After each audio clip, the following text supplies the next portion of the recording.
Hello good morning सबैजनालाई र सबैजनालाई स्वागत। म आज चाहिँ बिहान उठेँ, त्यसपछि मासतिर धानहरू पुऱ्याइयो, अनि त्यसपछि फेरि उता परालहरू ल्याउनु पर्ने छ ट्र्याक्टरबाट। त्यही भएर म चाहिँ हिँड्दै जाँदैछु, बाइक पनि नलगिकन, ट्र्याक्टरमा पनि नचरिकन हिँड्दै गर्नु भनेर म अहिले बाटोबाट जाँदैछु बिस्तारा। कति बाइक ट्र्याक्टर गाडी मात्रै चलिराख्नु त भनेर सबै ट्र्याक्टरबाट गएछन्। म चाहिँ हिँड्दै पुरानो बाटो, यो हाम्रो हिँड्ने बाटो यस्तै हाम्रो यो पहिलाको मूल गल्ली। अहिले पनि ठिक छ, मान्छेहरू हिँडिरहेछन्, त्यही बाटो जाँदैछु।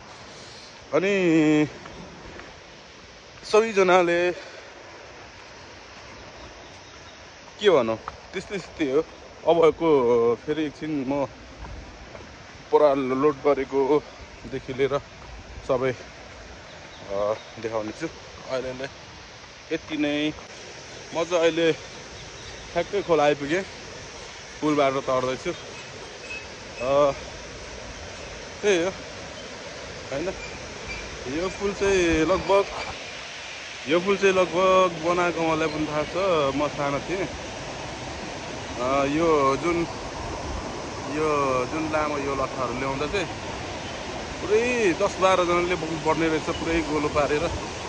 त्यसैले पुरै मान्छेहरूले बोकेर लिएर बनाएको यो खोला भनेको। यस्तै सानो मजाले मात्र भरेको छैन खोलाहरू सबै।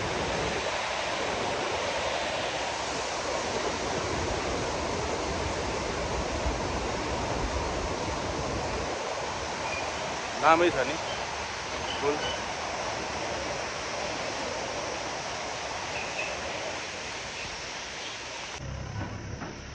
पराल चाहिँ मैले लानुपर्ने, ट्र्याक्टर पनि आइपुग्यो, ठ्याक्कै ट्र्याक्टर बाटोमा आइपुग्यो।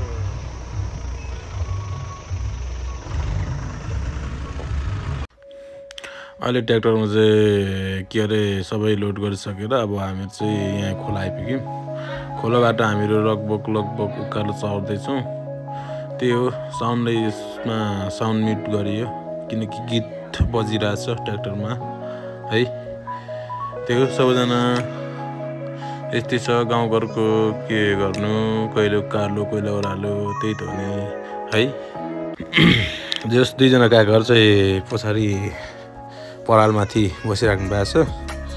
यहाँ यतापट्टि अगाडि बस्नु भन्दाखेरि मान्नु भएन, सो त्यसरी पछाडि बस्नु भएको छ। म चाहिँ अगाडि बसिरहेको छु। अहिले रोड आएपछि यति नै हो सुविधा। अब पहिला परालहरू र धानहरू आफै बोकिन्थ्यो, अहिले गाडी खोज्नुपर्छ, सबै जे गर्नु पनि त्यही हो। अनि त्यसपछि के गर्नु, गाउँघरमा यस्तै छ,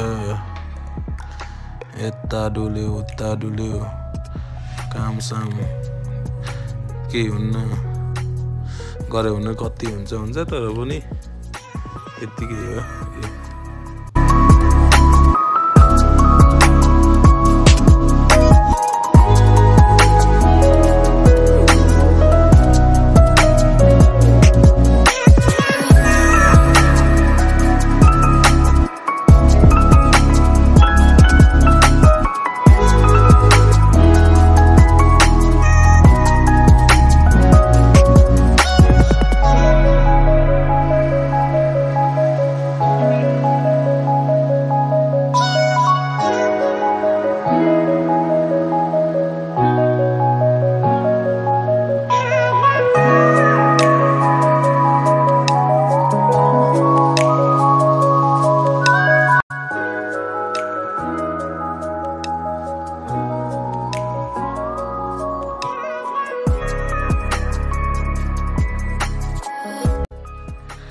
अब चाहिँ लगभग हाम्रो त्यही 3-4 मिनटको बाटो छ।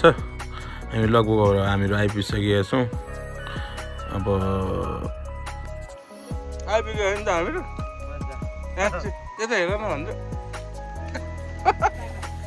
हामी आइसकेर पनि बिसाइसकेर पनि यहाँ काकाहरूले पराल झार्ने सहयोग गर्दै हुनुहुन्छ।